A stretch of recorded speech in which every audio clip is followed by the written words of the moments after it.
Well, we only took about 5 months off. No big deal. But we are back, and we are going beyond the box score here on Fantasy Football Today. Everybody's favorite nerdy trio is back. Adam Azer with Dan Schneier and Jacob Gibbs. We got to talk about what these guys are wearing. Well, that's what I was going to say. We used to be nerdy until Jacob showed up all jacked up and ripped up on the podcast, not even wearing a full shirt on there. So I think we're trying to change the narrative here and go from the nerds away from the nerd look. No, yeah, you wouldn't get this reference because you don't watch good movies, but he went from being a tri-lam to an alpha beta during the off season. But yeah, Jacob's ripped. He's got a tank top on. What are these traps? Yeah. Adam's like, I've never had those. What are those things? Yeah, I've never seen them before. He's a trap back. He's got his traps, and Dan has a collared shirt. That's even more. It's more surprising to me that Dan has a short sleeve collared shirt. I'm not a collared shirt kind of guy typically, but I figured I'd spice it up a little bit. I get a little fancier. Once I saw Jacob in the you know what do I don't want to call that what I was about to call that the word we probably shouldn't use to term those types of things. We'll call it a tank top. We'll call it a tank top. We're watching a little too much Sopranos lately. We'll call it a tank top. But once I saw that Jack Jacob in the tank top, I knew I couldn't wear anything close to that. I had to hide my physique. So it's a good way to hide it. Good job. So Jacob, let's talk about what we're planning on doing for the next several weeks, maybe months here on Beyond the Box Score, because the premise of it is to give you guys a little bit of a deeper dive on either mainstream topics, maybe during the season or throughout the offseason. But today specifically, we're going to talk about rookie gems, late round picks in a lot of cases in the NFL draft, guys that you may not even know who they are or what team they play for, but some second rounders, some third rounders as well. But just overall, what the Beyond the Box Score audience can expect in the coming weeks. Yeah, I think this episode really is the perfect one to kick it off because we are going to mention some names that you guys probably have never even heard of. But yeah, Beyond the Box Score, I am just so excited for. It's something that just kind of came together organically. Last year during the season, we didn't plan it out or anything. It was just like, do you want to record this Monday recap show with Dan? I never even recorded with Dan before.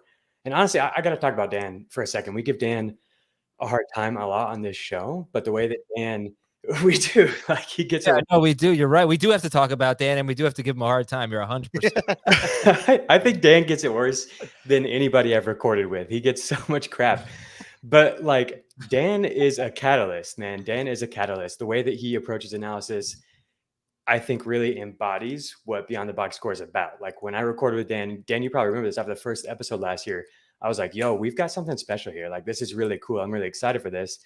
And as the season went on, people caught on. Like people were like, this is really cool. Like, where's Beyond the Box Score? This offseason, people were like, where's Beyond the Box Score? So had to hit up Adam, had to make it real. And yeah, that's kind of what I've been working on for the past few months. In addition to draft stuff, is just kind of getting stuff set up for the rest of the off season, because this is really a passion project for us, and I think we're gonna create some really cool stuff. So the main thing is we've got all kinds of guests coming in, because I think we have the potential to create something that is unique in the space and really helps contextualize things for people. And to accomplish that, we're going to lean on some really, really smart people from around the industry. So Matt Harmon of Reception Perception and Yahoo Fantasy is going to be joining us for multiple episodes, an in-depth analysis of the wide receiver position. If you aren't familiar with Matt, you definitely need to check out his wide receiver charting. He goes through and grades every route for wide receivers, their success versus man coverage, versus zone coverage, versus press coverage. So you guys, if you're familiar with the show, you hear me talk about these things a lot, giving you the stats and the results, which I think is kind of a descriptive. It's a way to describe what's happened.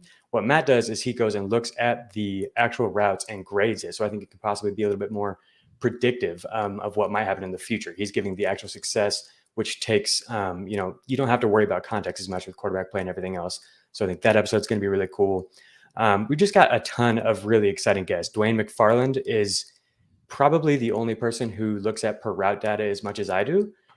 So I'm really excited to talk to him. And then Ben Gretsch, former frequent FFT contributor, is going to come on and talk about projections, the pitfalls of projections, the importance of projections, and going to help educate Adam on anti-fragility. Adam, do you feel like you understand anti-fragility? That was something Dan and I gave you a hard time about last year. What was it again?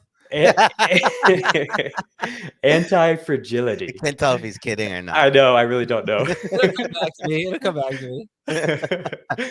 So Ben and Sean Siegel, creator of the Zero RB strategy, are going to come on and talk to us about that. Just really, really smart guys. And that's just a sample of some of the guests we have coming on, to just smart guys, hardworking guys, super open-minded, forward-thinking guys to just help contextualize what we know about the game, help educate and inform on what we think is important, what's not important, and just elevate your experience as a football fan, as a fantasy player.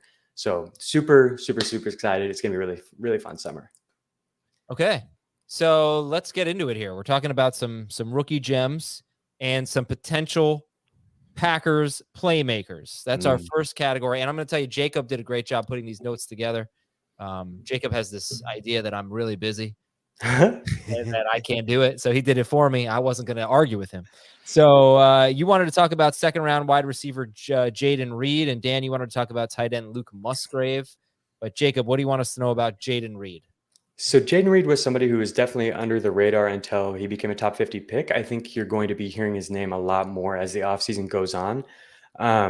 You have to squint to see it, but if you do, you will find a potential top to Jayden Reed, his range of outcomes that I think isn't there when you first glance at his rookie profile. The numbers are not super exciting as a whole. He's 23 years old, but the light does exist. There is a potential, I think, fantasy relevant wide receiver here. JJ Zachariason and Player Profiler have seen it. They both list Stephon Diggs as a comp for Jayden Reed.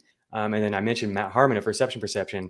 He has seen it as well. He really likes Jayden Reed and thinks this is a great fit in Green Bay. And obviously the Packers have seen it. They took him 50th overall. So he broke out at an extremely young age at Western Michigan. He was in a really bad offense, but he still produced 800 receiving yards. And that was with second round pick DeWayne Eskridge on the team. And so Reed recorded 800 yards, 8 touchdowns to Eskridge 776 and 3 as a true freshman. And then he transferred to a Michigan State offense that really wasn't very good. But the more I dug into his route data, I do this analysis on Sportsline for all the rookie receivers, look at the types of routes they're running, if they're running NFL level routes, and if they're succeeding on those routes. I was really encouraged with Reed. He showed an ability to win on the inside from the slot and from the outside and on short, intermediate, and deep routes. And I think that is really exciting when he goes to Green Bay because they don't have a true wide receiver one. They tried to make Romeo Doubs that player last year. They really used him just like they had used Devontae Adams. And he really wasn't very efficient. And then Christian Watson is a stud, but he really is just kind of a unicorn. He's not running the wide receiver one routes. So I think there's potential here for Reed to step into that type of a role right away. And at the very least, I think he's going to be on the field in 3 receiver sets playing from the slot.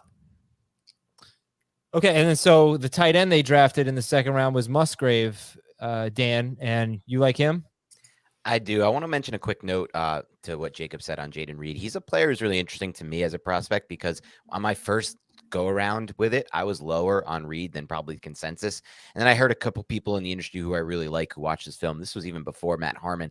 And I went back and I watched it, and you end up seeing what people like in Jayden Reed. And it's not going to pop out with the 40 time, with the size, speed profile, with things that I kind of look for, projectable traits. It's going to just pop out with the route running and his ability to get in and out of his breaks smoothly and without in making that transition without losing a lot of his speed and his momentum, which is something that is big for wide receivers. Like you even hear it with some teams saying right now, the number one trait we're looking for is separation and that skill set. So I want to just throw that out there with Reed because I think what Jacob said is super important there, that he's probably at this point the best bet on that Packers roster to be able to run that full route tree and if that's what Jordan Love, we still don't know what Jordan Love is going to lock into. I'm about to talk about a player who I think he might early lock into, but if it is that full route tree type of receiver, the guy who can win with separation easily and early and give those layup type routes for the quarterback, I think it will be Reed. But the other player I'm going to mention, Adam, who you teed me up for, is Luke Musgrave, the tight end they drafted. They drafted 2 tight ends. This was the first tight end they drafted.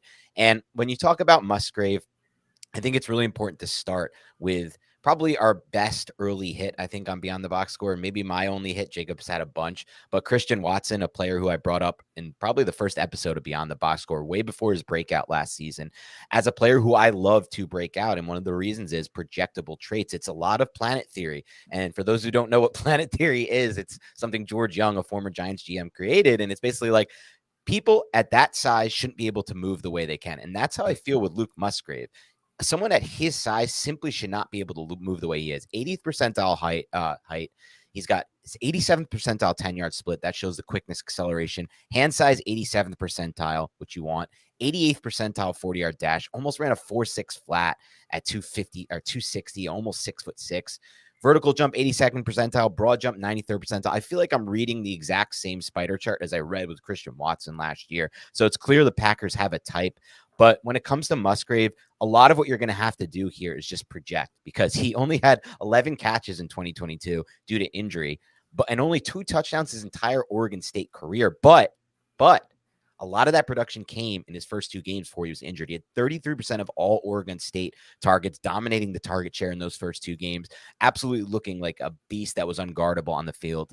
His dad is a former quarterback in college and a longtime NFL coach, Bill Musgrave. His mom was an Olympic-level skier. He himself was a quarterback who then moved to wide receiver and then tight end and D end in high school. That's where he started to develop the position, so he still has a lot of time to grow into it. Former lacrosse player. His mom was also an Olympic skier. He was also a skier. I think you can see that in his ability to get in and out of his breaks and his movement skills and kind of just that ability to unlock his hips when he's playing. But really, to me, where he stands out the most by far, and he was used all over, by the way. He's a small sample size of games at Oregon State because he got injured, but they used, in the games I watched, and there was 2 games, they used him flex out in the slot. They used him a ton from the inline wide position running the seam, come back to the quarterback. They used him around the line of scrimmage, which I love to see a lot of usage there. But really, to me, where he stands out the most by far is his ability to separate on the vertical plane. You saw at the Senior Bowl, no one could match up with him one-on-one. He just shakes off defenders and just gets on that vertical plane. And I feel like with a quarterback like Jordan Love,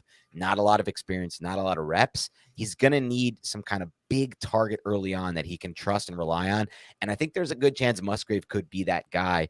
In addition to, obviously, as you've seen through that offense through the years with Aaron Rodgers, there are opportunities in that seam. Robert Tonyan had some success running the seam, and he is nowhere near the athlete that Luke Musgrave is. So I'm very excited about him. It's a lot of projection with Musgrave. You're not going on the stats. You're not going on the pass production.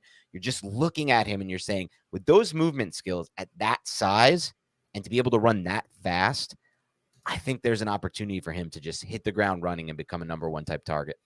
All right. Well, listen, I don't think Jayden Reed and Luke Musgrave are going to be big priorities in redraft leagues this year. Doesn't mean they won't be good free agent pickups. We'll do some rankings in a bit, but this is a great dynasty discussion.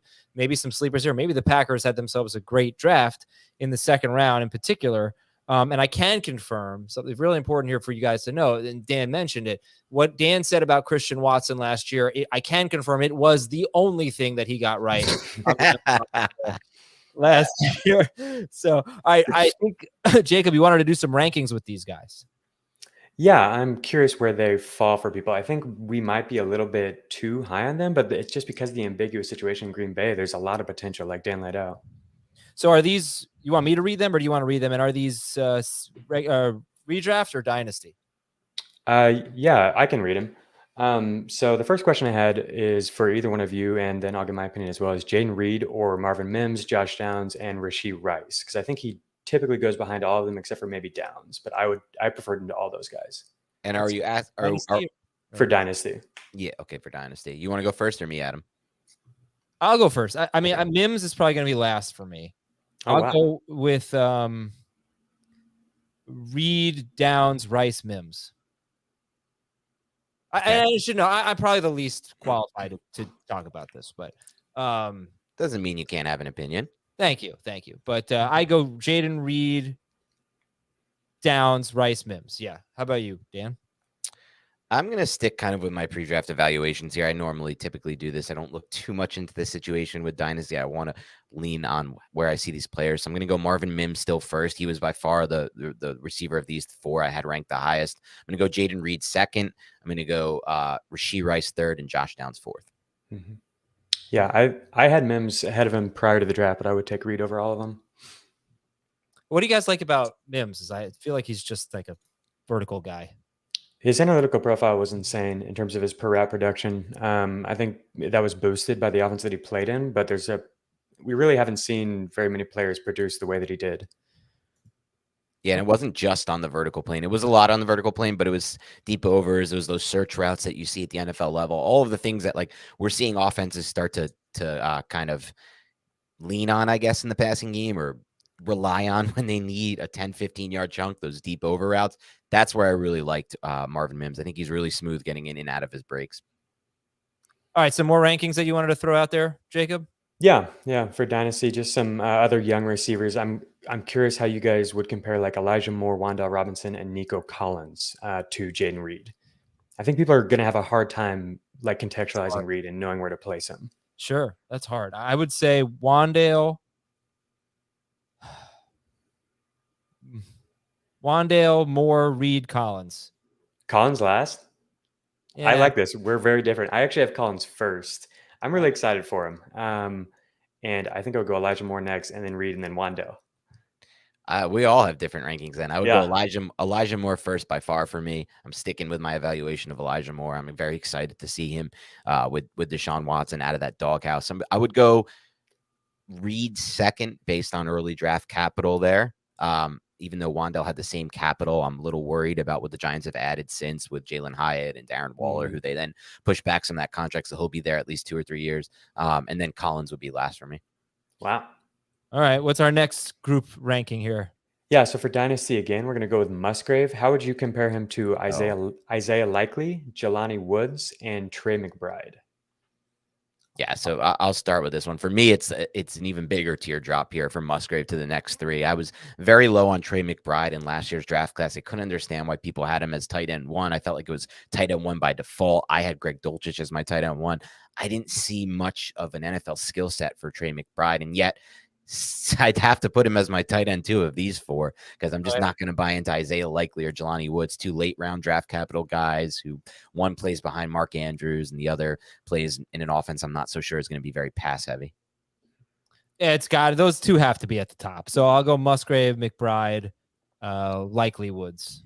See, I actually would put McBride last. I'm fine with that. I really like what we saw from Likely and Woods last year. It's a small sample size, but like there were some exciting underlying data points for those guys. But I would have Musgrave first. Okay, want to do the season-long stuff now? Yeah, sure. So season-long, would you rather have Jayden Reed, Adam Thielen, Jameson Williams, or Rondale Moore? I think everyone would take these 3 like clearly over him, but I'm curious if he would surpass any of these guys for you. Maybe Rondale Moore. The thing about Rondale Moore is if you're still hoping for a Hopkins trade, then you've got something there. But if he's the number 3 receiver on the Cardinals, we don't even know if Kyler Murray is going to be ready. I mean, I'm definitely going Jameson Williams 1, Thielen 2, and then I'll take Reed. Williams 1, even with the suspension. Yeah, these guys aren't starters for me. Okay. So if I have 5 bench spots and I have to keep him there, then maybe not. If I have 6 bench spots, then that helps. But I'm shooting for upside here. I don't think Thielen is definitely at the end of his career, and I don't think he's going to be that good. So, yeah, let's not forget who Jameson Williams is. He could still be a high impact player here. So Williams is an easy one for me. Then Thielen, that's fine. I'll take Reed over Moore, but if there's still the chance of Hopkins getting traded, I'll take Moore over Reed. Mm-hmm. I think that's a good analysis of it, Adam. I'm pretty aligned with it, but I think I would have just kind of a clear tier 1 would be Williams and Reed, with the option of potentially Reed being the 1 out of this 4. I think look, none of these 4 besides Reed to me have a chance at big target volume. Reed's the only one I see with any kind of real target volume potential. If what you broke down earlier when you talked about what you liked about Reed is true, where it's like, Jordan Love just trusts him because he's getting open on those layup routes. He's creating the early separation. So Love doesn't have to sit in the pocket for 3, 4, 5 seconds waiting for guys to get open. He can just get the ball out of his hands. So I still see that kind of upside. Don't see that with Thielen. I don't personally see that with Williams, not with Amon-Ra St. Brown there. And then Moore, who Adam talked about, really has a good chance to just be like a 3rd target in a really bad pass game. Okay. And then for season long, so it was easily Musgrave last time. I'm really curious. I think he probably would be 4th on this list, but Dan is so high on him, so I want to hear this. We've got Musgrave, Greg Dulcich, who you said you like, Juwan Johnson, and Mike Gesicki. You want me to go first or Adam? Yeah. Okay. Yeah, it would still be Musgrave for me. One thing that anyone who listens to this podcast or FFT and 5 knows is I swing for upside. If I'm not first, I'm last in fantasy football. I don't play for the low ceiling type players. Yeah, you came up with that slogan, right? Yeah, yeah, I created that myself, Adam. Yeah, just on the spot. That's how brilliant I am. Amazing. That's truly how brilliant You know I am. I'm going to throw another one out there. Let me just say something, Adam, before you throw anything out there. Did you get a 60-second 60 seconds of time spent on this show just basically praising you this entire time like Jacob did for me? No, you did not, Adam. Okay, so Jacob and I spoke off air and decided we thought he didn't tell you anything off air. I told him you needed it. I asked him to do that for you. Oh, he said I needed it. Yeah. Adam is really, really important to this podcast as well, to this group dynamic, because you don't have to just say that. No. Dan and I definitely have a tendency to put on the rose-colored glasses, like get our, kind of. That is true. Like get our heads in the clouds about things, and Adam like carries a lot more skepticism and like is a grounding force for us. Like when we're getting out of control, like he plays devil's advocate in a very important way. Well, I mean, it's funny because I think that all the things you say about these guys, most rookies don't make a big impact. Especially at tight end. Especially at tight end, and especially guys that are drafted outside the top like 40 picks. I mean, you talk about round 2 wide receivers. For those of you who listened to our draft night episode after I think it was me, Jamie, and Heath after the second day, like, no, I don't think Marvin Mims is going to have any impact because Laviska Shenault and Paris Campbell were drafted in the same range, and it's more players like that than it is like DK Metcalf. Now, you talk about a guy like Jonathan Mingo, who was drafted early in the second round. It's actually a pretty big difference. The guy drafted in the first 10 picks of round 2 compared to the end of round 2. It's like a guy going 8th overall compared to a guy going 28th overall. So once you get past the top 40 or so picks, unlikely that running back's different, right? Because they fall. Unlikely that these guys are going to make big impacts as rookies. So I sort of always lean toward veterans, not always, but I favor veterans. So there will be some of that. I don't know. Did you go ahead, rank your tight ends? Sorry, Dan. So yeah, I mean, look, I'm swinging for upside here. I just don't have much interest in anyone here but Musgrave and Dulcich. Like I don't see the Juwan Johnson hype at all whatsoever. I understand there's a path, I guess, to volume, which is kind of, to me, seems completely like made up and pie in the sky, whatever you want to call it. Like, look, Juwan Johnson has not made an impact at the NFL level for a long time now, despite being we're told that he's supposed to, and he wasn't he wasn't that good of a prospect to begin with. So I personally don't understand him at all. Gesicki is another player where I'm just like, what have we seen at the NFL level that leads me to believe he's anything but a bust? So at least with Musgrave and Dulcich, they're younger prospects I think haven't proven yet that they can't get the job done. Dulcich even at times looked really like a potential fantasy tight end 1 at times last year, like a more back end. But obviously the addition of Mims hurts him there. So I guess I'd go Musgrave, Dulcich, Gesicki, Johnson. Dulcich, Musgrave, Johnson, Gesicki for me. I like how different we pronounce some of those names. Right. Who do you think pronounced it properly? I know I pronounced it properly. Yeah. No, I don't think it was you. Listen, guys, we're in mid-season form in that we're taking way too long. We have 15 minutes to go, and we covered one topic. So we'll go faster when we come back on Fantasy Football Today. Our second question today, second topic rather, or category. Questionable long-term outlook, but players who could contribute early on. Jacob, you are nominating Rams wide receiver Puka Nacua. And Dan is going to talk about Titans running back Tyjae Spears. So let's talk about Puka Nacua, late round pick of the Rams. Yeah, so Nacua only ran 507 routes at the collegiate level, which is way smaller sample size than we typically get for collegiate prospects. Is normally over 1,000. So take everything I say with a grain of salt. But the per route data that we saw from him was absolutely insane. And if he ends up being a good player, I think it's going to just be another example of why per route data is so important, because he never was able to put together a full season. He played in some really run-heavy offenses. He had a transfer. He had injuries. But when he was on the field, he had the highest yard per route run rate of any player in this class. In fact, among players who qualified, who have at least 500 routes run in their career, his yard per route run rate is higher than anyone other than Jaylen Waddle among receivers taken in the first 5 rounds over the last 5 years. So higher than T. Higgins, Jamar Chase, A.J. Brown, Devontae Smith, CeeDee Lamb, Puka Nacua. So maybe a name to know, because the Rams really, after Cooper Kupp, we really have no idea who's going to get the targets. And Nacua was targeted on 31% of his career routes, which is the highest in the class. And he was targeted on 38% of his routes the last time we saw him in 2022. So 5th round pick could definitely like earn volume if he gets on the field. All right. And Tyjae Spears, I know, is someone out of Tulane that you really liked going into the draft. Now he's Derrick Henry's backup. Does not have an ACL in one of his legs, apparently. So we're not necessarily a great long-term outlook, but maybe Tyjae Spears can help us early on. Yeah, tore his ACL in 2020 and then was revealed that he doesn't have it intact. So definitely not more of a dynasty play. This is more of a potential redraft. And what you want to do at the end of your redraft drafts is find somebody who has upside to help you win the league. And in my opinion, with Tyjae Spears, the reason he has so much upside for redraft is because of Derrick Henry's advanced age, his recent injury history, and we know he's missed a lot of time. And Spears has already proven that he can handle a workhorse role. He did it at Tulane. I know he's not the prototypical size, but it doesn't matter. You watch the violence he runs with. You watch how low he runs to the ground. 1,052 of his 1,586 rushing yards last season came after contact, which is unbelievably impressive. You watch him then at the Senior Bowl, and you see what he can do in the one-on-ones as a receiver. 95th percentile hand size, so I think that projects well.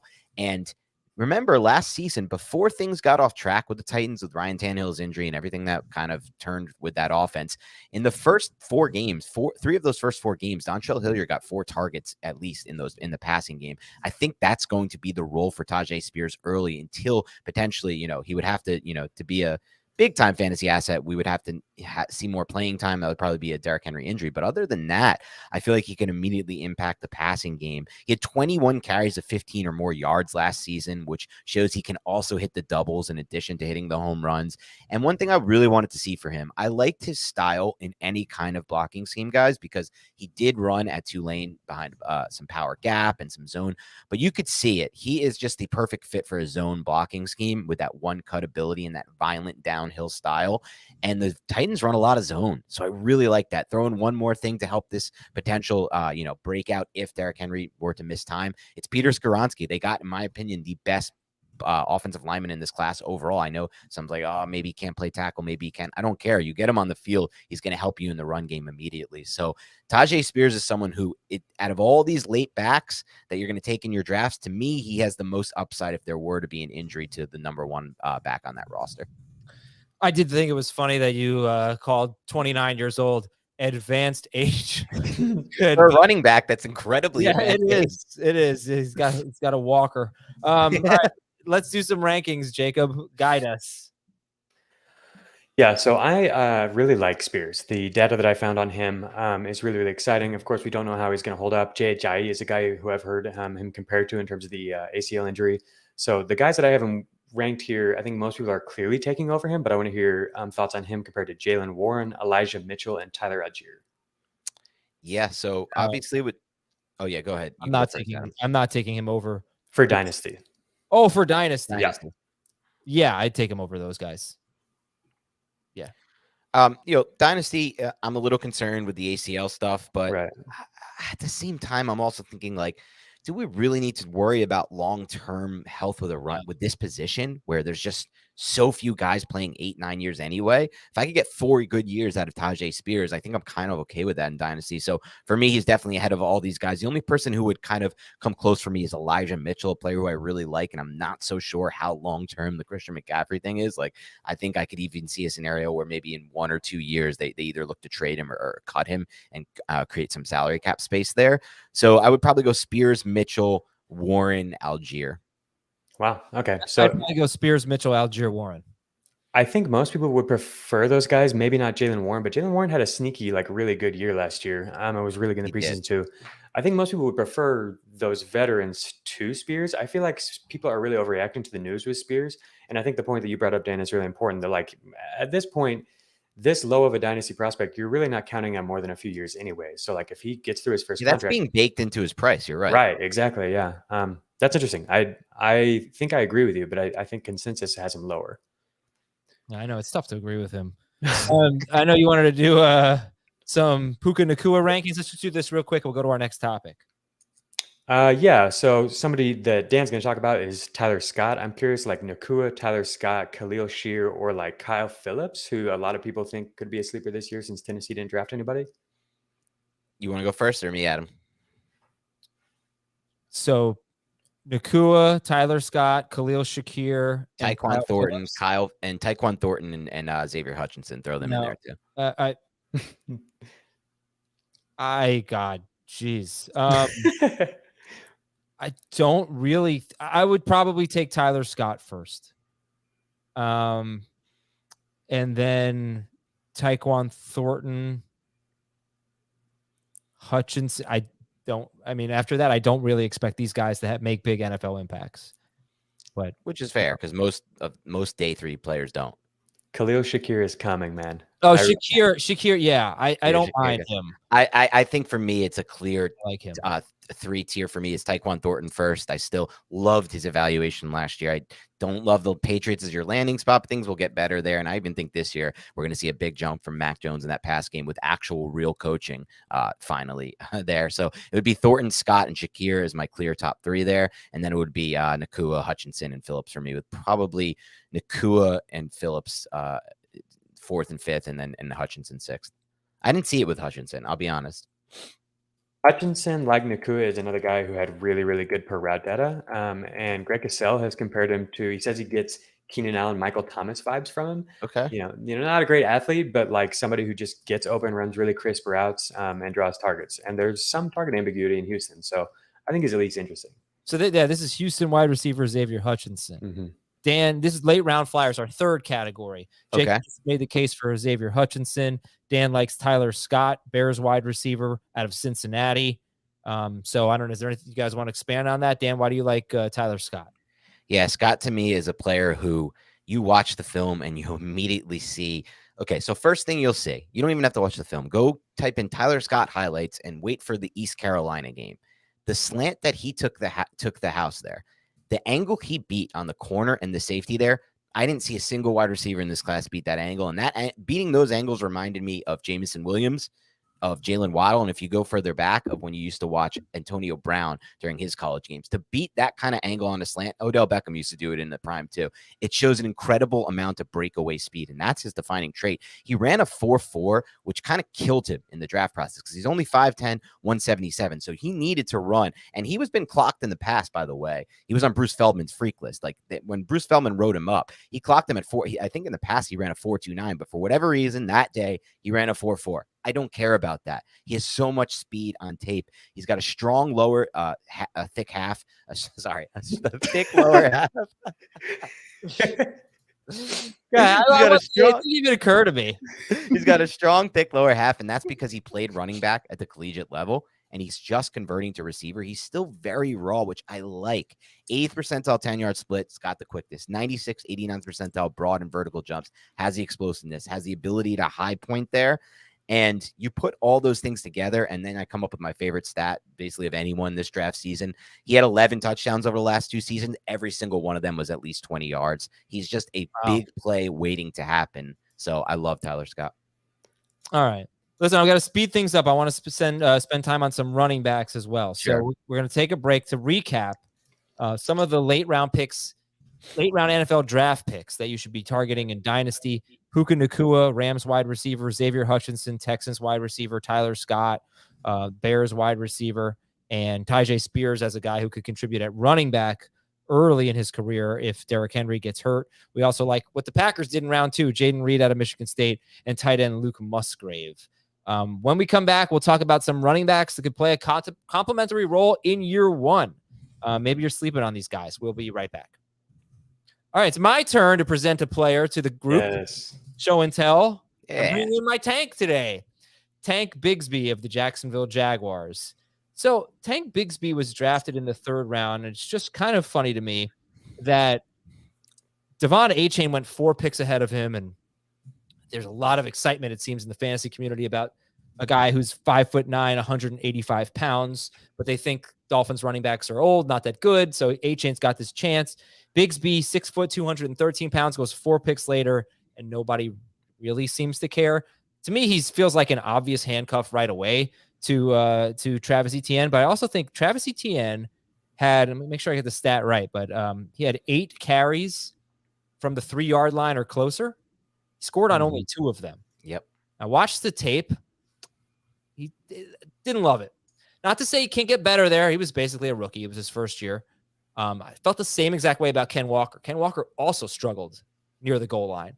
So think about everything I'm about to say for Charbonnet. Certainly could apply for Bigsby. Certainly could apply for Charbonnet and Walker. But ETN doesn't really look like that between the tackles, short yardage rusher. I think Bigsby does. He had 5 carries last year in college at Auburn from the 3-yard line or closer. He scored on all 5 of them. So I actually do think that if we're not taking Bigsby seriously from a fantasy standpoint this year, we might want to consider what it means for Travis Etienne. He could take him off the field, and maybe Etienne is best suited to be like an Alvin Kamara, and this is a Mark Ingram type of player. So I think Bigsby is a sleeper and underrated player right now. Dan and Jacob, you both wanted to talk about Minnesota running back DeWayne McBride. For some reason, we did a Superflex draft yesterday. No, that's not what I was saying. Next thought. For some reason, we did a Superflex draft yesterday, and Dan took a different Vikings running back, I believe. So what was that all about? After Cook, after Madison, you didn't take DeWayne McBride, but you like him. So discuss, Dan. Yeah, actually, I was going to caveat that by bringing it up. The running back who I took was Ty Chandler, who was my favorite value prospect in the entire class last year. He was a 24-year-old prospect, bounced around a few teams. That's why he went late in the draft. But I really like both Chandler and McBride. I feel like the Viking staff has done an excellent job identifying value plays at this running back position that are falling for reasons that don't make all that much sense to me. So McBride, I understand a little bit more his fall. I feel like Chandler was based more on the age. McBride, okay, there are major warts in the profile. So I'm going to go over them first. And the first one is he had a massive fumbling issue at the collegiate level. I'm getting it up right now because it's so crazy. These stats, a fumble 1 of every 44 touches for McBride. So that is going to be something that he has to fix immediately to get on the field. But I believe he can fix that. We've seen players do a really good job taking the coaching, and that's something you can kind of really easily fix. It's like, I forgot what it is, the 5-point stance, whatever Tom Coughlin taught Tiki Barber, call him up, get him in on that. It's the 5-finger death punch. There you go. Like that, just right? use that. So I'm not worried about that. There's also not much of a receiving profile here. He wasn't targeted often. He wasn't used. 5 career receptions there. Pass blocking also wasn't something I saw him do a good job of on his tape, but he certainly has the size to do it. But if you take all of those things away and just look, and then finally, the knock that obviously got him to fall in the draft, most part, was breakaway speed. Like, he's not a speed back by any means, right? Like, this is just not what he is. He didn't even run the 40 time. But if you take all that away and just think of and look at the things that he does well, he forced missed tackles on a 36% rate last year. That trailed only Bijan Robinson and Javonte Williams since PFF began charting that in 2014. He had 1,700 yards on 233 carries, 7.3 average, 19 touchdowns, 4.6 yards after contact per attempt, the second best. Some backs didn't even average that overall. 27 carries of 15-plus yards. That's where he lives, the doubles range. 76 forced missed tackles. That's top 7 as well. 6'2", 215, but he looks like a 225-pounder out there. And the thing that I think he does better than anyone in this class is the vision cuts, the ability to process those blocks and understand where the hole is going to be, and then make the cuts using your vision and your anticipation of where those holes are going to be. It's something that you see dominant players that didn't have good, athletic profiles at the NFL level. Dalvin Cook, horrible combine. Everyone knocked him. How do you draft this guy? He had a 30-inch vertical, 4.55. One of the best running backs in the NFL. Nick Chubb, oh, wow, look, he doesn't run fast. How's he going to work in the NFL? One of the best in the NFL. Those are vision-type backs. They can process the blocks really well. DeWayne McBride is another great example of that. There is a play. I'm trying to remember this play now. I have it in my notes, so give me a second. The play against let me find this now. The Western Kentucky in the second quarter, they have in my notes. He made a cutback on a run that just in the open field to get another 10 to 12 yards at the end of a run that I was just like, holy crap, that looks like immediate NFL level. And the most important thing here is the fit too. This is my final thing I'll say. He's the type of back that when you're talking about that kind of profile, like a vision cut back, who has all those cutback moves and can understand and process space, you need to pair him with his own scheme. It's the most important thing. And I don't know if there are teams that ran just as much, but I don't know if any team ran more zone than the Vikings last year. It was almost to a fault. Like when they played certain teams that matched up good against zone as a defense, the Giants are a great example. They could stop zone run teams. They couldn't stop power gap all year. All they did was run zone. They didn't pull anybody. So this is a zone team, and he goes right into the perfect fit for his style of running. All right, and the last guy we're going to talk about is Rams running back Zach Evans, another late-round pick, someone that Sean McVay said complements Cam Akers well. And let's go for it, Jacob. Zach Evans, what do you like about him? Yeah, so he's a former top recruit. He was expected to be an early round pick, ended up falling all the way to round 6, had a pretty tumultuous career. But if you dig a little deeper with Evans, there's some really exciting stuff. So I look at the discrepancy between every running back and their backfield teammates in terms of all their efficiency stats. I'll write an article about this for the pro level guys on Sportsline to be published later in June. This process helped me to identify Dameon Pierce as one of the most undervalued backs in last year's class. And among the 2023 rookies, Evans had by far the best score. And that's really exciting to me because he played alongside some NFL caliber running backs. So at TCU, he was in the same backfield as Kendre Miller, who was picked in the 3rd round by the Saints. And Evans played 15 games to Miller's 19, and he produced 185 PPR points to Miller's 166. He had more attempts and rushing yards in fewer games, and his efficiency stats were notably better than Kendre Miller, who people really like. I like Kendre Miller. And he also doubled his receiving production. And that's something we've seen from Evans with both teams he's played for, is he's been targeted at almost double the rate of the other running backs in the backfield. In 2022, Quinshon Judkins dominated. He was like one of the best running backs in college football. And so it's a weird profile to see Evans never even lead his team in rushing, but he lands in one of the most wide open backfields in the NFL, and the Rams did trade up to get him, albeit just in the 6th round. But it's a pretty weak class overall for dynasty purposes. And I feel like after the first 12 or 15 players are off the board, Evans has as much upside as anybody. Would it surprise you guys at all for him to take this backfield over from Cam Akers? No, Akers has had a pretty underwhelming career, finished strong, 6 games last year against extremely easy competition, teams that were all 22nd or worse against running backs. He's had, off-field issues with the Rams, so they thought about trading him. No, it wouldn't surprise me if he leapfrogged him at some point. And also like Kyron Williams, there's not a lot of competition there in the backfield. Yeah, I don't think it's very, 6th round picks don't hit very often, but I also don't think it's very often that we get a player like this who falls in a perfect situation. And like, he's been very productive every time he's been given an opportunity. Yeah, 6th round picks don't hit very often, but Pacheco, James Robinson, these guys were late round picks for undrafted picks. It does happen. So this is very worthwhile. It's going to happen. It happens at running back, it feels like. Yes, absolutely. So I do have to cut things short. We wanted to talk about one last thing, and that was our cold pizza habit. I had a bite of cold pizza today, and I talked about this with Dave. I've had pizza 5 straight days, by the way. It is bad, but when I'm holding cold pizza in my hand and I know there's another 3 minutes before it's ready, I cannot not take a bite. 3 minutes? What are you putting it in on? I put it in the oven. Oh, thank God you didn't say microwave. Thank God you didn't say microwave. You think I'll put pizza in the microwave for 3 minutes? Some weirdos do. I don't know. I've never put a pizza in a microwave. I don't know how long it would take. I don't want to know how long I don't think you've ever used the microwave before. You put a slice of pizza in the microwave for 3 minutes, you're going to start a fire. You know what? That's better than eating the pizza coming out of the microwave. I'd rather start a fire in my house, extinguish that with a thing by my kitchen, than eat that piece of pizza coming out of the microwave. The mushy. How anyone eats a piece of pizza out of a microwave? It's terrible. That's one of the most appalling things you can do. It's up there with throwing a ton of ranch on your pizza. I hate when people pour ranch on pizza. What are you doing, people? This is not meant to be ranch, tomato sauce, and cheese. That's not how this was intended, and it doesn't taste good. I've never even heard of that, but people love that. The 3 people at the pizzeria that Dan was at the other day. No, it's like this college thing. People pouring ranch on pizza. What are you doing? Drunk ranch. But look, the only true way to maximize your pizza, and I'll say this, cold pizza is not that bad. You take it out of the fridge, you eat it.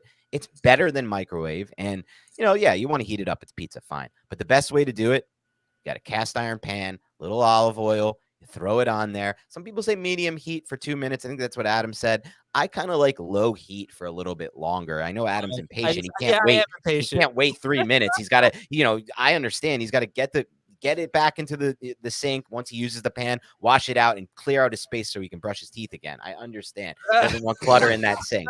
I totally get it. But look, you wait a couple extra minutes, and it's just a phenomenal slice of pizza off of that cast iron pan. All right, Jacob, give me 20 seconds on how you eat cold pizza, and then I'll tell Dan a story to end the show. If you want traps like these, you just throw the cold pizza in the trash. Yeah, oh, he doesn't eat pizza. 100% good call. No. I'm a air fryer guy for sure. I'm a truther. I love it out of the air Told me fryer. about the air Yeah, fryer. same. I got to get one. Okay. All right, so Dan, I went on vacation. I came back last Wednesday night. So I've been home for 8 days. Where'd you go? I went to Florida. I went to see my family, go to Disney. Oh, nice. So we took a 10-day trip there. I've been back now for 8 days. There's been something Oh, no. in my room that I'm looking at right now. God. It has been there for at least 8 days. I haven't picked it up yet. It is a dead cockroach in the corner of my room. I know Adam. you think I have a roach infested house, but This is terrible. They're back. There was only one. I only found one. So Are they the bigger or the smaller kind? it's a fairly big black one. Oh no, it's the big kind. Wings or no wings? I can't tell. It's upside That's down. a huge problem because when I lived in Astoria, I had a horrible situation with cockroaches. They called them water bugs. I think it's another name for them. And there was the flying ones, and they would fly. Those are scary. Oh, Terrifying. the big flying ones are scary. It's disgusting as it gets. Jacob Gibbs for security. I don't know what you're gonna do, Adam, but you can't live like this. That's all I know because you wake up in the middle of the night and you see one of those things. It's like a frightening experience. It's terrifying. All right, we're out of here, everybody. Why are you leaving it there? Why are you just leaving it there dead? I need to go pick it up. I don't want to do it. I just don't want to do it. Honestly, maybe you leave it there as like a message to the rest of That's them. what I'm saying. That's what I said. Let the others see what their fate is. All right, I gotta go.